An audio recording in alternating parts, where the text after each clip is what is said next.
Welcome to DVSK lectures. ఈరోజు CBIT వాళ్ళు internal sliding కోసం నోటిఫికేషన్ అనేది రిలీజ్ చేశారండి. ఆ వివరాలన్నీ కూడా మనం ఇప్పుడు చూద్దాం. సో వెబ్సైట్లోకి వెళ్తే మీకు ఈ నోటిఫికేషన్ అనేది కనిపిస్తుంది. సో ఇక్కడ మీరు క్లియర్గా చూడొచ్చు, సిబిఐటి వాళ్ళు సర్క్యులర్ రిలీజ్ చేశారు. There are certain vacancies under convenor quota category A in all branches of first year BE or BTech. Institutional sliding is permitted for these vacancies.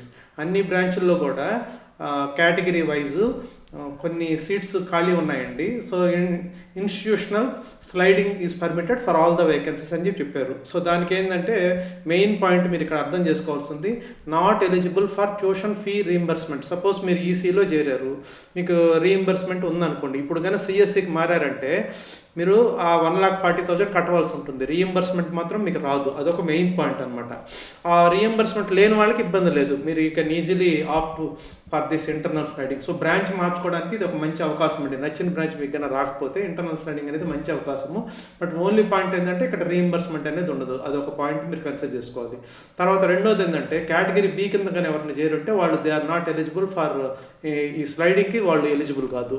తర్వాత మీరు ఎగ్జామ్ సెక్షన్లో ఒక ఫామ్ ఉంటుంది. ఆ ఫామ్ తీసుకొని fill చేసి 31 October 2020 నాడు 9:30 నుంచి 11:30 లోపల అకాడమిక్ అండ్ ఎగ్జామ్ సెల్ సిబిఐటిలో అటెండ్ అవ్వండి మీ పేరెంట్స్తో పాటు. అటెండ్ అయితే మీకు ఈ బ్రాంచ్ మారే అవకాశం ఉంది ఆ వేకెన్సీస్ని బట్టి. తర్వాత ఇంకొకటి ఏంటంటే మీరు కొంత ఫీ పే చేయాల్సి ఉంటుందండి.